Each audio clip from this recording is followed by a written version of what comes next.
Greeting.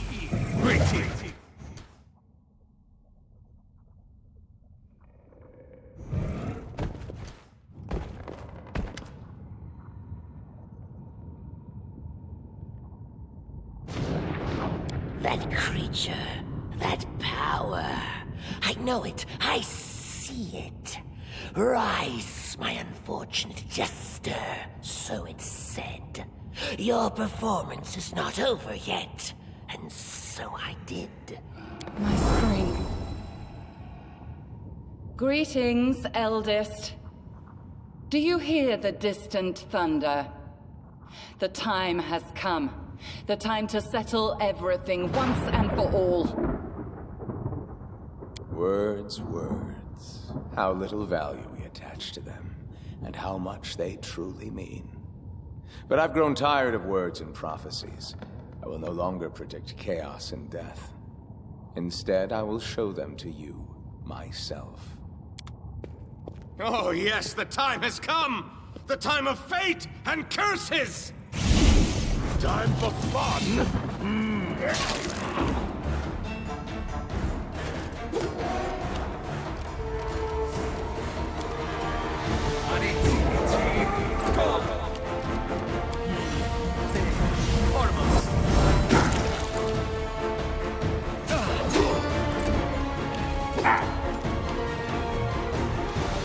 I've got you!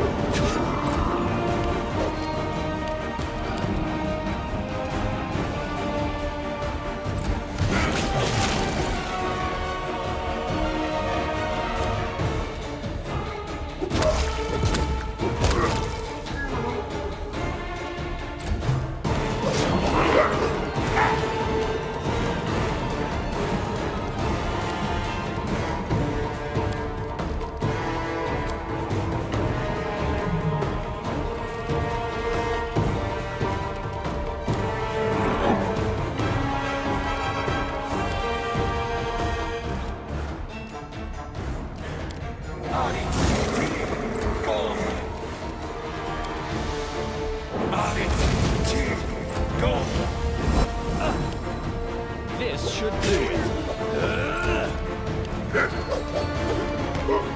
Die for me!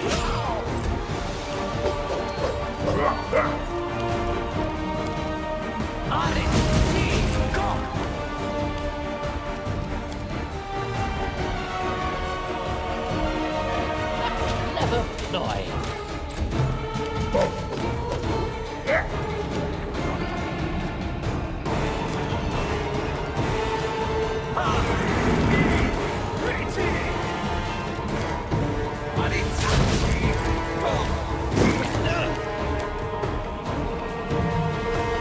A calculated risk.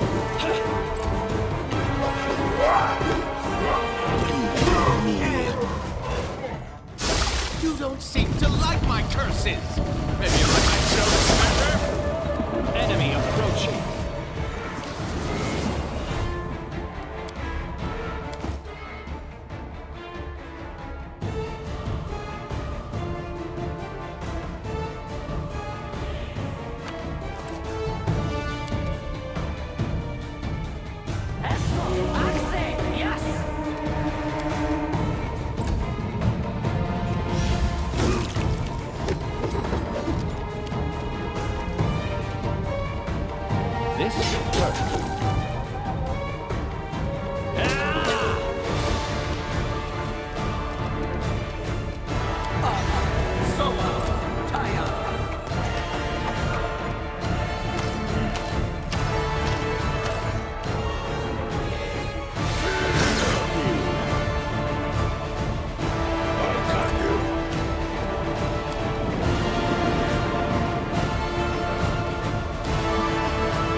This should do it.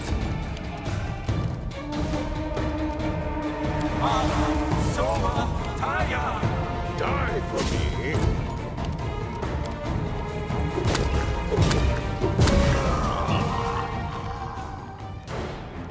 The time for laughter is past. It's the hour of hunting and chaos. We will be victorious.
Calculated risk.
This will hurt.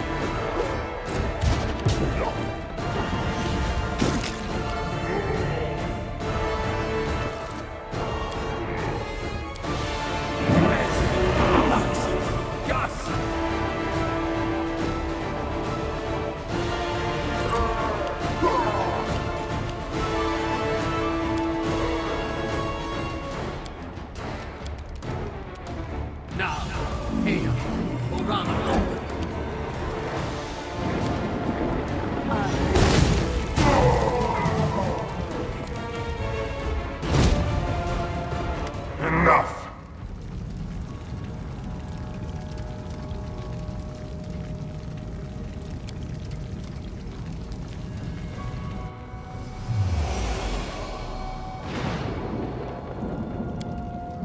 The time for masks is over. You risk challenging an eldest, and I accept the challenge. You will fight not a mere embodiment, but my true essence. This is my essence. I don't need magic or servile monsters to destroy you. Words are enough. Yes, words. I once told you, words spoken in the right time and place possess the power of the storm. You lightheartedly answered that you know what your power and essence are. In the desire to help people whose grief touches you. I remember your answer. The world remembers it too. Your answer, your heart, your essence. Now, cursed king, I'm taking this part of your soul, as I took away Nerissa's ability to love. What you called your essence is yours no more.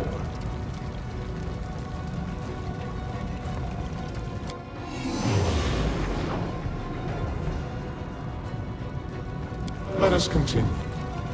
We both wear a crown.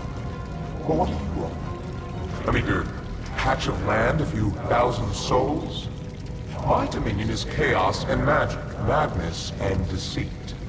Your power is nothing compared to mine. And that is why you are helpless before me. You will take my every blow as a divine punishment, as something imminent.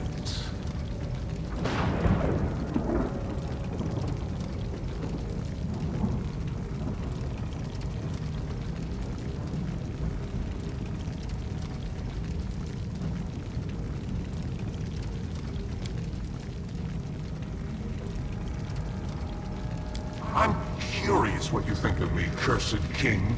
Do you see me as a villain, or a simple joker? In truth, well, I've never been able to conceive of the truth. Being an eldest means being one of the many strings that hold the world in place.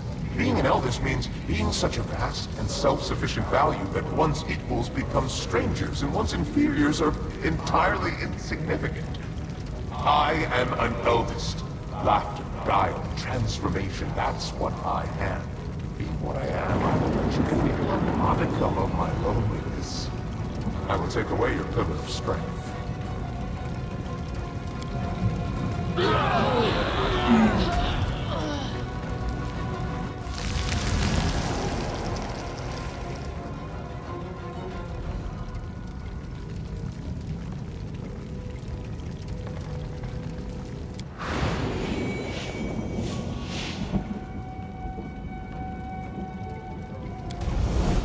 Good.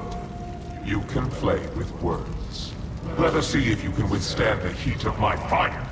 Our victory is certain.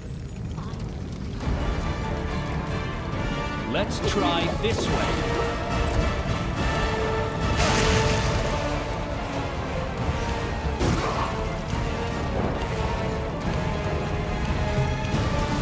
This should do it.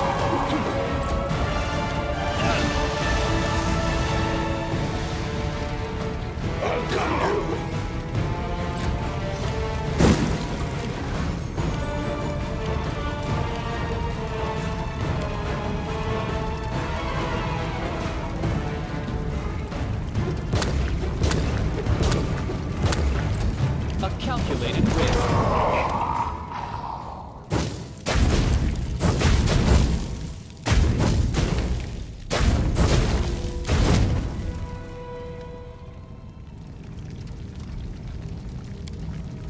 Defeat. What a refreshing feeling. I don't remember sensing it for thousands of millennia. But what's next? How will you end this story? Listen, I know it could end. Elegant and refined. The hero defeats a deity in battle. Impressive, it grants the victor power and immortality. The hero enters the chambers of the deity to become his champion and herald. Eternal, powerful, equally glorified both in the first world and in Valeria. His kingdom healed from its wounds and flourished under the rule of the immortal champion. A beautiful ending, isn't it? And this legend is yours for the asking. This is not your hour, eldest. You've tormented us enough for your cruel entertainments. You seem so confident, Emerson. I'm intrigued. What is it that you and your chosen are planning to do with an immortal deity? What power do you have that I don't? Look into the eyes of your lost image, Lantern King. Look at what you once were, and listen to my words. You made me your puppet, but I have won my freedom. You stole the essence of my soul, but now it is returned. You cursed me, but I do not accept this curse. I reject the path you cut for me. I will not be what you would make me. I fear no punishment. I will not bow, and I will not turn back. I do not seek your forgiveness.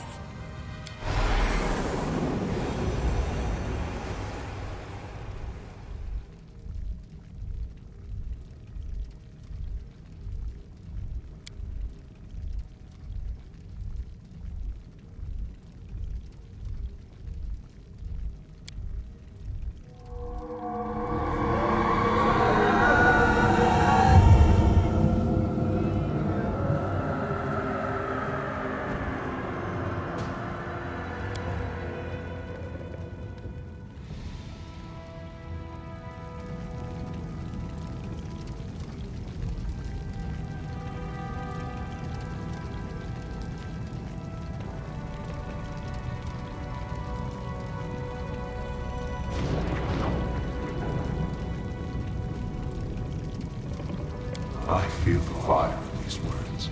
Hot and liberating. An eternity of sacrifice. Who would have thought?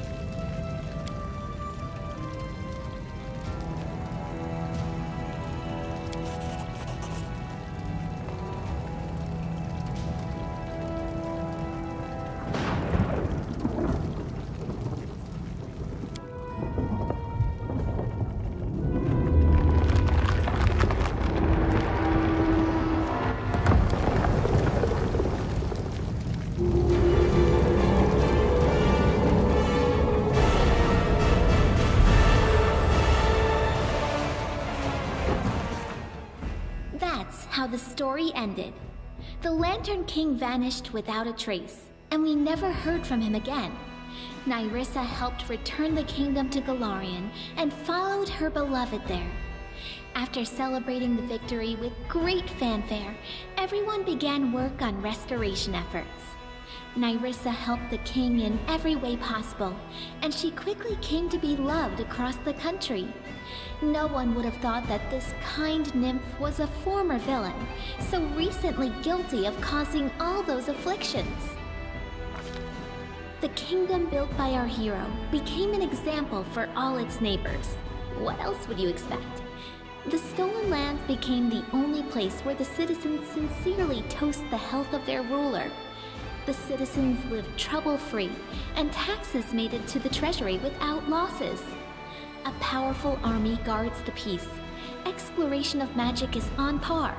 The temples are flooded with their congregations. And most importantly, our cultural contributions are at least the equal of Absalom. Just half a year after the war with the First World, Galt moved its troops to the southern border of the kingdom. Their attack was rebuffed. The enemy state's infantry could do little against soldiers who were skilled with their swords and knew the military arts better than the alphabet. Since then, Galt hasn't risked crossing any borders again, fearing cruel retaliation for further insolence. The king's subjects praise his generosity, while citizens of neighboring lands groan from crippling taxes. Citizens of the Stolen Lands have it pretty good. Truth be told, the treasury isn't always capable of paying the royal bills. And the throne room's adornments are clearly decaying. But sometimes you have to buy the people's love. Literally. Who'd have thought that some tiny barony founded in the Stolen Lands by an adventurer would become a real kingdom, playing a prominent part in world politics? Of course, not everyone likes the proactive stance of this young, bold state, but the fact of the matter is, they can't afford to ignore the king and his diplomats. The king became a true patron of fine crafts. Over time, the castle treasury filled with wonderful gifts from the best masters in the area. Armor, weapons, even magical artifacts, and the collection is still growing. No kingdom can function without its nobility, and the kingdom in the Stolen Lands is no exception. Landowners, ready to share the burden of ruling alongside the king, grew to be more and more influential over time. And the more pompous the court balls and receptions held by dukes and baronets became, the more eventful were the lives of the schemers and freeloaders who always live within the shadows of the powerful. The feud between Brevois North and South, which had been smoldering for ages, finally sparked the fires of civil war. Our troops lent aid to the forces of Restov, led by Sword Lord Jamandi Aldori. After several bloody battles, House Sertova was forced to recognize Restov's independence. The victory came at a high price, but we have no more loyal ally than once more free Rostland. Kasil Aldori, who lost an arm during the war, became a permanent ambassador of Rostland at our court. Amiri didn't remain leader of the Tiger Lords for long. Ruling was certainly not her calling. The years she spent with them were enough for them to regain their forces, though, and they recovered to be one of the best mercenary armies in the region again. They revere her as a great hero, even more than they once worshipped Armagh, And they respect our king, of course. He was a comrade in arms of the great Amiri, after all. Their tribe came to be loyal allies. Pitax almost returned to its former state. A joyful city filled with beers of dubious quality and deals of questionable legality. The old trade houses lost the crown, but they retrieved the property Iravetti had taken from them.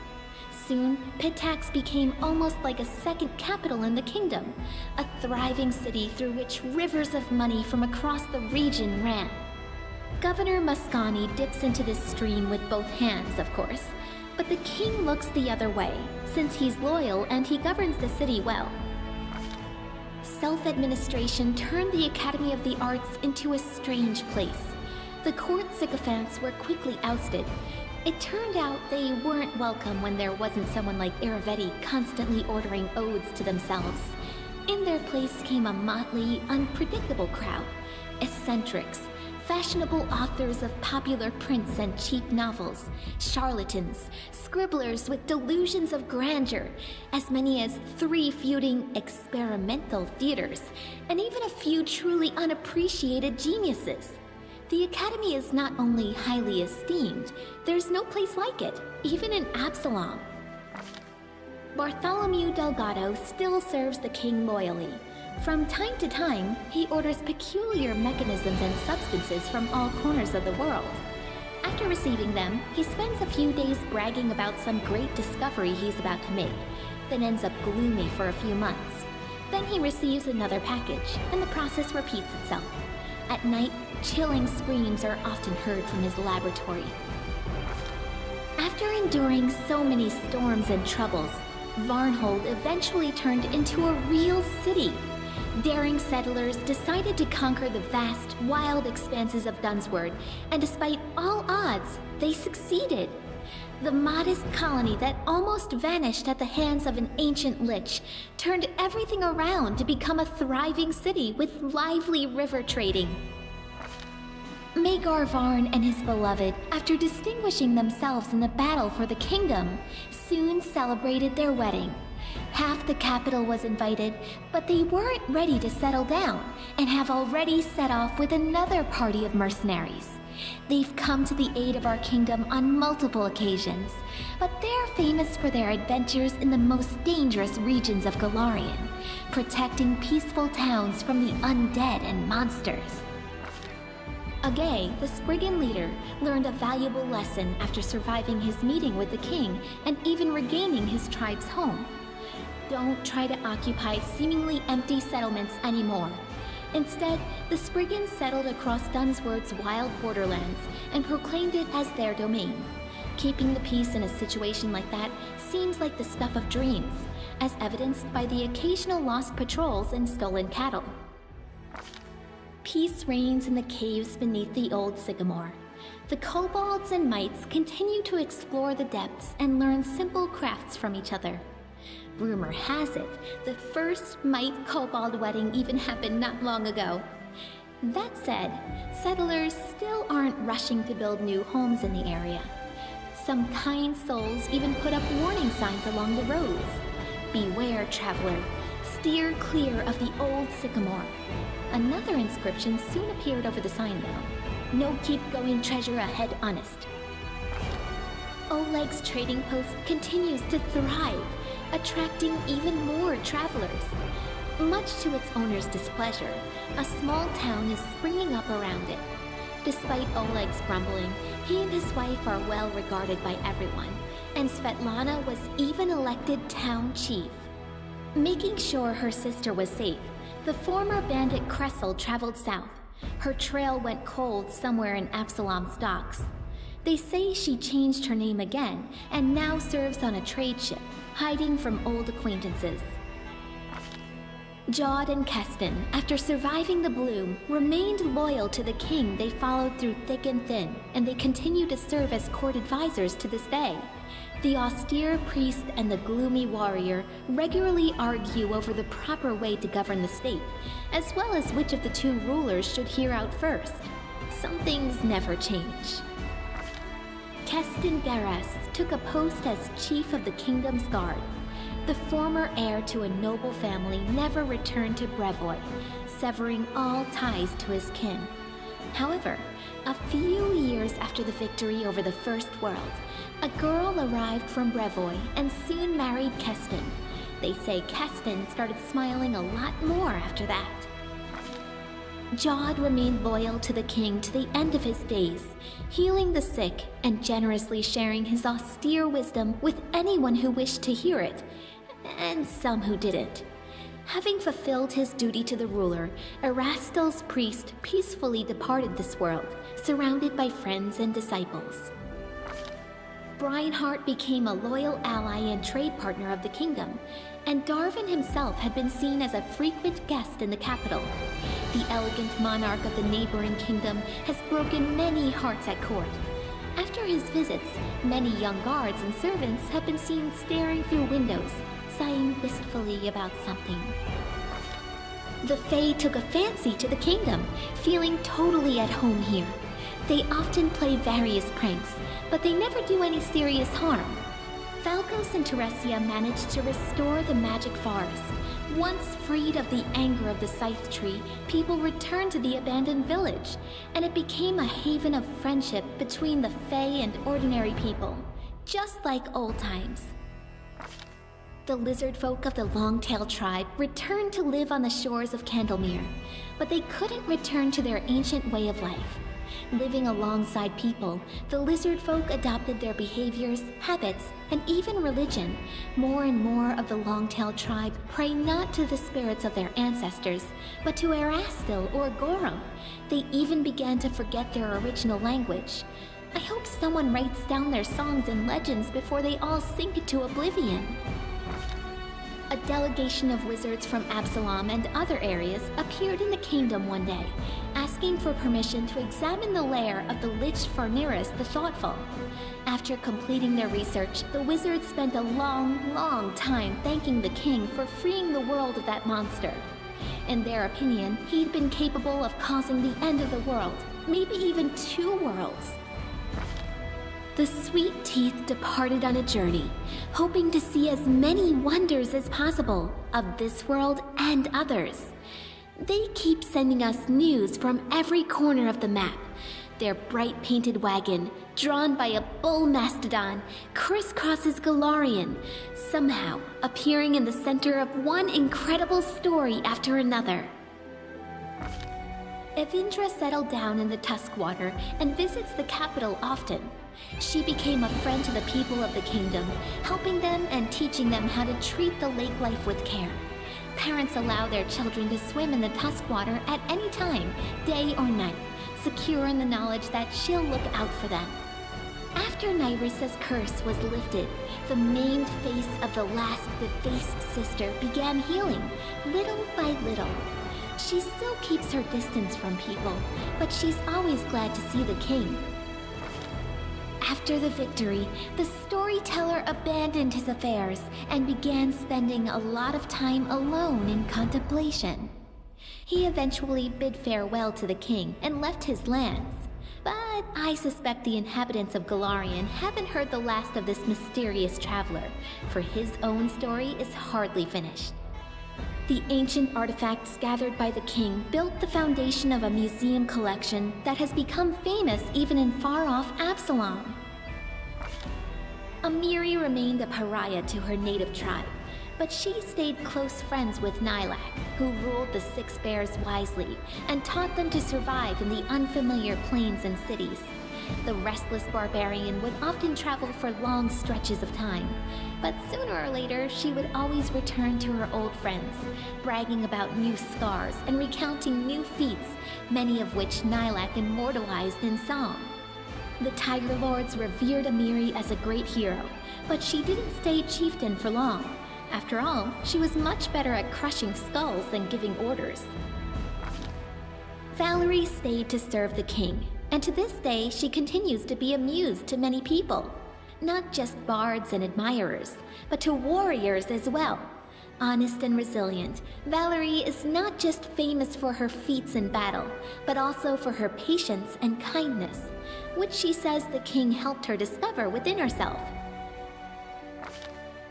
Skyrim became famous, respected by dwarves throughout our kingdom as well as our neighbors, even as far as the Five Kings Mountains.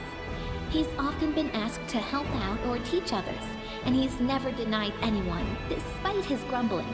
Some people even listen to his preaching.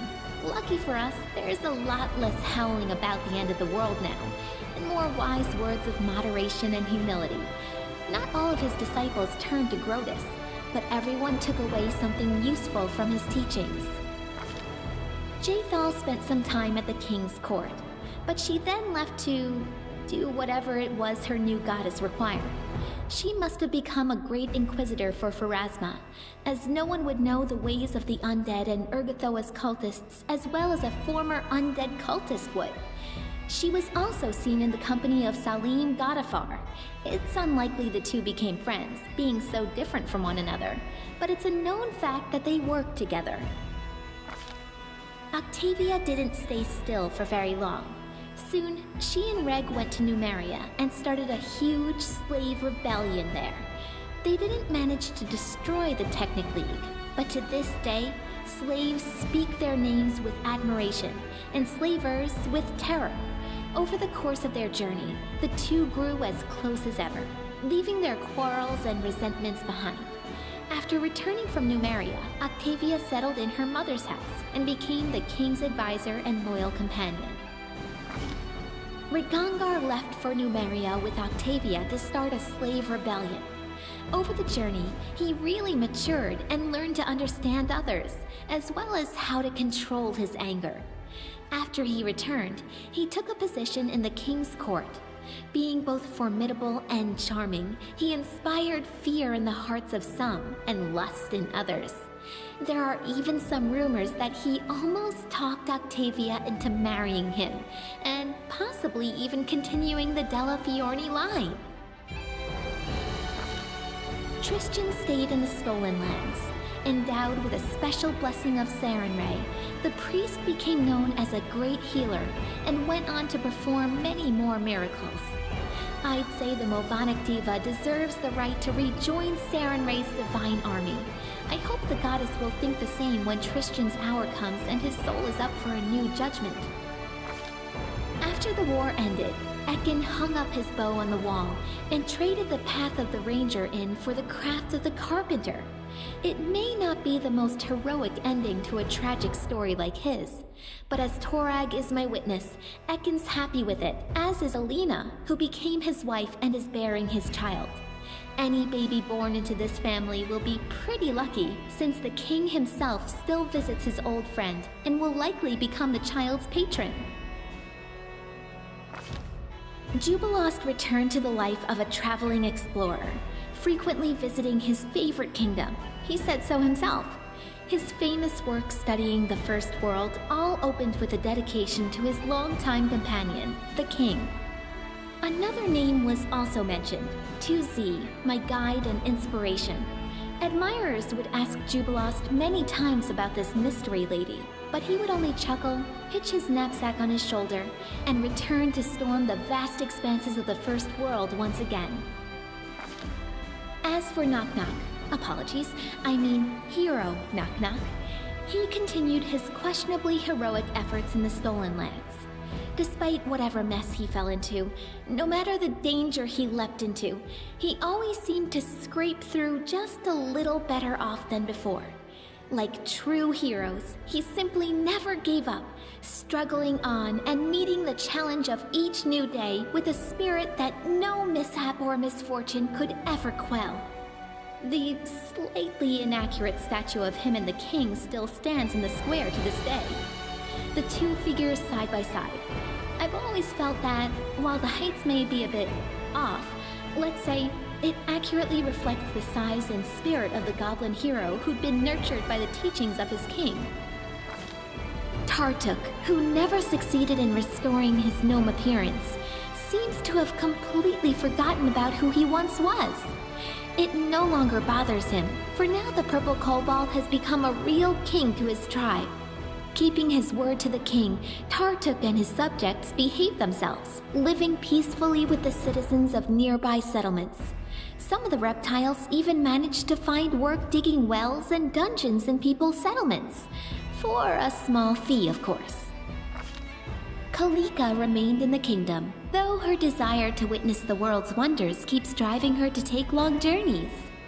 But when she is home, she spends much of her spare time with her sister. They don't quarrel anymore, and have stopped dragging each other into trouble.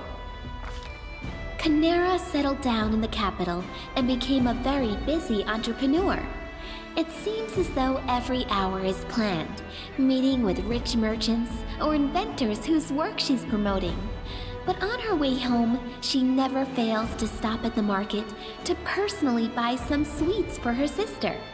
Between Kanera's business sense and Kalika's charm, they founded and successfully run not one, but 3 organizations: a trading house, a shelter for tiefling children, and a school of magic devoted to Nethys. Nyrissa and her beloved king live happily together, setting up the kingdom hand in hand. Their union somehow linked the unruliness of the First World with the order of material plane.